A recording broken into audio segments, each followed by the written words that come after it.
Russia has announced it has detained a citizen of Uzbekistan who had confessed to planting and detonated a bomb which killed Lieutenant General Igor Kirillov in Moscow a day earlier on the instruction of Ukraine's security service. Kirillov, who was chief of Russia's nuclear, biological and chemical protection troops, was killed outside his apartment building along with his assistant when a bomb hitting an electric scooter went off. He was the most senior Russian military officer to be assassinated inside Russia by Ukraine. Ukraine's SBU intelligence service, which accused Kirillov of being responsible for the use of chemical weapons against Ukrainian troops, something Moscow denies, took responsibility for the killing. Russia's investigative committee, which probes serious crimes, said in a statement today that the unnamed suspect had told them he had come to Moscow to carry out an assignment for Ukraine's intelligence services. In a video of the confession published by the Baza news outlet, which is known to have sources in Russian law enforcement circles, the suspect is seen sitting in a van describing his actions.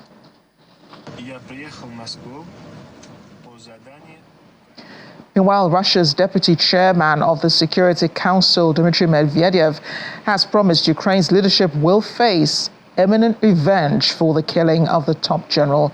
He was making the threat in a broadcast shown on Russian media on Tuesday evening.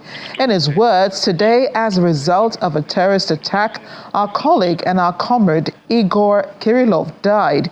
He was a military leader devoted to his duty and oath. All of us here present at this table knew him as a very good professional and as a decent and responsible person. Everyone understands what happened and what needs to be done. Despite the fact that the investigation has just begun, our enemies have already rushed to publish information about their involvement. In any case, the investigators must find the killers in Russia, and we must do everything to destroy the patrons who are in Kyiv. These patrons, he says, are also known. This is the military political leadership of Ukraine. In any case, this is a very sad incident. I propose to honor the memory of our colleague, our comrade. End of quote. Lieutenant General Igor Kirillov was Russia's chief of nuclear, biological and chemical protection troops. He was killed just outside his apartment building in Moscow, along with his assistant.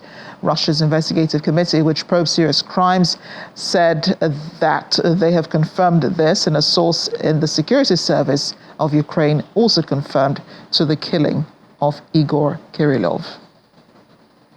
Ukrainian President Volodymyr Zelensky has met with Polish Prime Minister Donald Tusk on the possible deployment of foreign peacekeeping troops in Ukraine. The president thinks the issue can be raised at a meeting of European leaders in Brussels today. The main agenda for the meeting is to discuss support for Ukraine, still battling Russia's invasion. It will gather leaders of Germany, France, Poland, and NATO, among others. The Ukrainian leader publicly floated the idea of foreign troops being deployed until Ukraine could join NATO during a meeting with German politicians on December 9th. The possibility was first raised by French President Emmanuel Macron in February, but no consensus was reached among European leaders on the matter.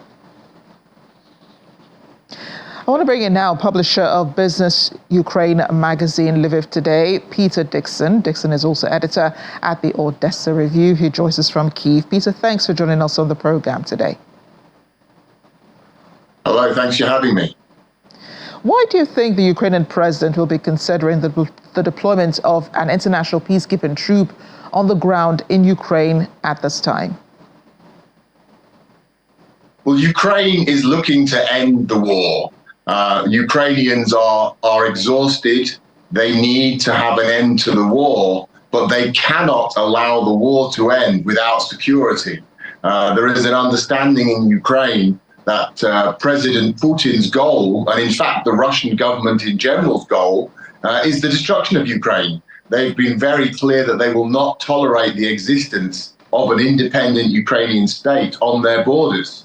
So any sort of ceasefire agreement that doesn't include security for Ukraine will simply be a pause.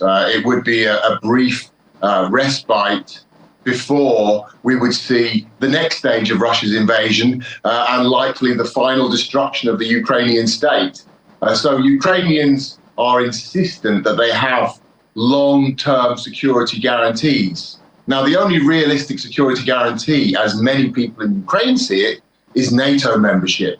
But that can't happen overnight. That will take time. That's a very challenging political process. So Ukraine's interim solution, you could call it at this stage, or one of the proposals, is to bring in an international peacekeeping force that would essentially monitor and secure the boundaries, the borders, the de facto border between Ukraine and Russian-occupied Ukraine and Russia itself, until Ukraine can get more permanent security measures, i.e. NATO membership or some other form of international treaty. So it would be a temporary measure, and it would, in the eyes of the Ukrainian leadership, create some form of guarantees that security could be maintained while they were trying to find a more permanent solution. But I'm also wondering if this could have anything to do with Russia preparing for that imminent revenge on Ukraine for the killing of the Lieutenant General Igor Kirillov. No, the killing that took place in Moscow is a separate matter. That's part of Ukraine's policy of imposing justice on Russia. Ukraine has been very clear that they will not allow Russian leaders to evade responsibility for the war crimes they've committed in Ukraine. They're not going to wait for some very long-winded international tribunals. They're going to extract retribution directly in the only way, as Ukraine sees it, that Russia understands. So they've gone in there yesterday and they've very, very publicly essentially carried out a public execution of a very senior Russian official to send a message to all of Putin's hierarchy that you're all on message, you're all at risk, and you will pay for the crimes you've committed in Ukraine. But that's not connected to the bigger war picture. The Russians have been trying to kill Ukraine's leaders since day one of the war. Russia sent troops into Ukraine from day one with this explicit mission of executing President Zelensky and his intelligence leaders, his military leaders, the political leadership of the country. So that campaign, that sort of tit-for-tat campaign to take out leaders and Ukraine's efforts to try and impose justice is separate to the wider war, I would say. It's not directly linked. And Ukraine's efforts to find a security solution that can end the war are not related to what we saw yesterday in taking place in Moscow. We'll stay a bit longer on this assassination of a Russian military commander. Ukrainian security services have admitted boldly, I would say, to having killed Kirillov. How does that connect, though, with the suspect that Russians claim to have in custody, the man from Uzbekistan? Could Ukraine have, involved a foreign agent in this assassination? Well, it's certainly possible. At this stage, it's difficult to say. It would certainly not be exceptional. Previous attacks that have been carried out, previous operations have involved third parties. Sometimes they've been carried out directly by Ukrainian operatives. Sometimes they've used third parties. That is certainly one option. It's very quick for the Russians to have a suspect in custody, I would say. Russia is, of course, under huge pressure to show results here. The killing of a senior Russian general in the center of Moscow is a major embarrassment for President Putin and for his regime. So they're under a lot of pressure to find suspects, to be seen to be resolving this problem, at least solving the crime, as it were. So there's always the suspicion that they may have pulled someone out to say, look, we've caught the culprit here. Russia has a history of blaming for such attacks, and certainly attacks that we've seen from Islamist groups in the past, of blaming immigrants from Central Asia. They tend to be used very often by the Kremlin as scapegoats. So that is also a factor here that must be considered. But it would not be exceptional or out of the ordinary if Ukraine had recruited people to help them carry out this attack. I don't think from a Russian point of view that would change their feeling that this is a Ukrainian attack. Certainly the Ukrainians were very public. They wanted everyone to know it was them. They were very open and said themselves, almost immediately via the Western media, they said very quickly, yes, this was us, we did this, because they want the Russians to know that the Russians are facing justice. That's very important from a Ukrainian point of view. They're not trying to conceal their responsibility for this attack. And also the possibility the suspect could have been coerced into confessing to this crime. I want to go back to the discussion between President Zelensky and the Polish Prime Minister Donald Tusk and the talk about the foreign troops. Leaders have been trying to get Ukraine and Russia to the point where they're able to negotiate a ceasefire and possible end to the war between the two countries. How would you rate their efforts, though, the efforts by these European leaders to make this happen? Well, I think we can say that there is a desire to end the war, certainly from the Ukrainians. Ukraine has not wanted this war from day one. They certainly don't want it now. I think the Europeans also are very eager to see the war end. The question is on what terms. It's not so clear that Russia is rushing to end the war, although Russia is suffering. They've suffered heavy losses. Their economy is showing signs of strain. Politically, they are showing signs of strain. So it's possible that Russia would also be potentially interested in some sort of a negotiated settlement. But if we look specifically at the European position, yes, they want to end the war, but they don't want to put themselves in the line of fire or take excessive risks.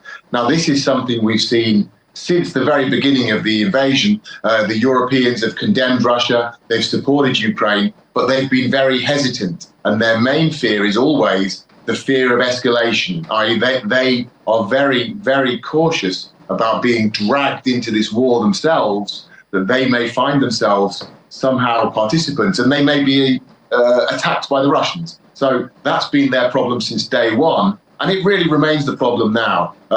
We're talking now, or at least the debate now is around possible deployment of Western troops as peacekeepers, and we're seeing a lot of resistance. Some countries have been more encouraging than others. So the French have been probably the most supportive of the idea. But generally speaking, they're all waiting for each other. They don't want to move individually. They're only prepared to move as a group of countries, so perhaps maybe a minimum of 4 or 5 countries. And I think we're a long way away from having that kind of consensus still. Probably safety in numbers playing out here. And you are right, when you say that they're trying to protect themselves and prevent an escalation of this conflict. But we've seen these countries drag their feet on the support for Ukraine. And we understand, where they're coming from. But then again, what sort of protection are they providing for Ukraine at this time? And what sort of support? Well, the support for Ukraine, I think to be honest, yes, I'm talking now about them being cautious, maybe overly cautious. There's a lot of fear of escalation. But there has been a lot of support for Ukraine. They've provided absolutely essential military support. If it hadn't been for Western support, Ukraine, I think, would not have survived. The country would probably no longer, in effect, exist today at this point. I wouldn't want to be too dismissive, let's say, of what we've seen from the West in general and from European countries. But it's not been as much as Ukraine would have liked to see. We've seen a very slow but steady, but with the emphasis on slow deliveries of weapons. Some categories of weapons are still being held back, in particular long-range weapons, which Ukraine desperately needs, they say, in order to be able to strike Russia's military infrastructure inside Russia. The West has been very reluctant to allow that. They've now provided some limited authorizations, but over short distances, maybe up to 300 kilometers. Longer range weapons have not been provided. The Germans in particular have been very reluctant and in fact have refused to provide Ukraine with long-range Taurus missiles, which has been one of Kiev's most consistent requests. But the German Chancellor Scholz has said, no, we won't. In fact, now he's running his election campaign essentially on that promise that we will not provide Ukraine with these weapons. So the West has provided quite a lot, but not enough. They've provided it slowly, and they've provided it with conditions which have prevented Ukraine from using the weapons that they have as effectively as they could do. So it's been enough to allow Ukraine to survive, but certainly not enough to allow Ukraine to win. If President Zelensky is meeting with the Polish Prime Minister, it is because he believes that he does have some influence, on other NATO members to do something more for Ukraine. But if this conversation he was holding was not with the Polish Prime Minister, who else could he be having this conversation with about putting boots on the ground or more support for Ukraine?